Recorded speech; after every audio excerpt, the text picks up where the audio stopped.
আমার শ্যামলা বরণ বাংলা মায়ের রূপ দেখে যা আয় রে আয়।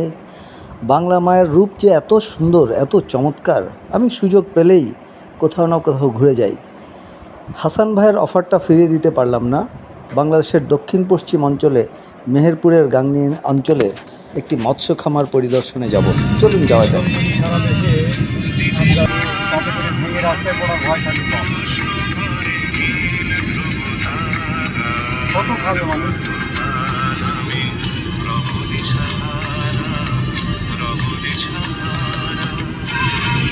এক লাইন করে লাগিয়ে যেতাম। উনি হচ্ছে এই প্রজেক্টের দায়িত্বে আছেন। আপনার নামটা প্লিজ? আব্দুল জব্বার। জব্বার ভাই দায়িত্বে আছেন। জব্বার ভাইয়ের সহযোগিতায় আমরা আজকে এই প্রজেক্টটা দেখব, কিছুটা সময় এখানে পাস করব। Thank you.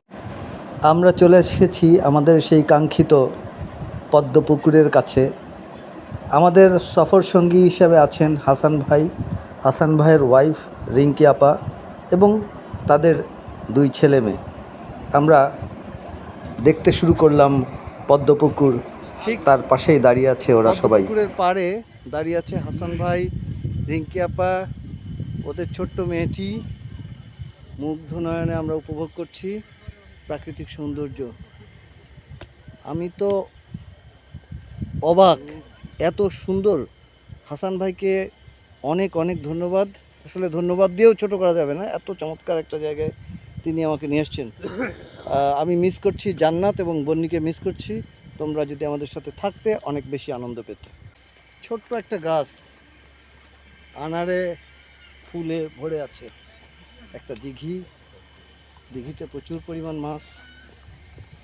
সামনে আমরা দেখতে পাচ্ছি একটা কদম গাছ, কদম ফুল বৃষ্টির অপেক্ষা আছে।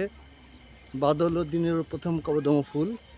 আমরা এখানে অদ্ভুত, এটা মালটা গাছ, মালটা ধরে আছে। এই গাছটা নামটা আমার জানা নেই। অদূরেই আমরা দেখতে পাচ্ছি একটি কাঠের নৌকা। আমরা নৌকাতে চেড়েও আনন্দ করব। দূরের দিগন্ত আকাশের সাথে মিলে গেছে সবুজ, মনে হয় কোনো চিত্রশিল্পীর আঁকা ছবি।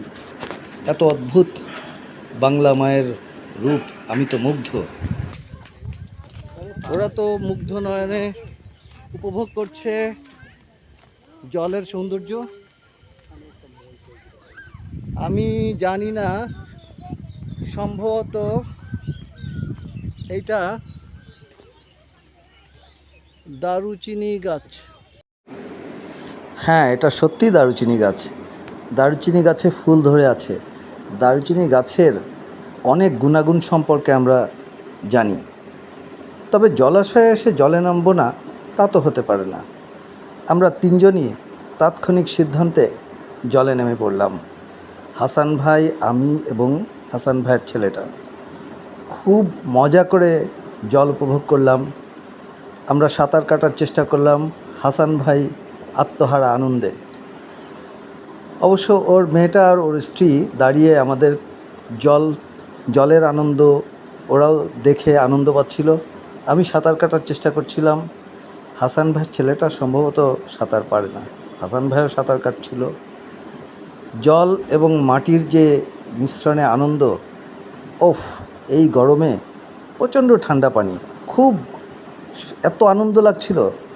খুবই অদ্ভুত আনন্দে আমরা আত্মহারা হয়ে গেলাম।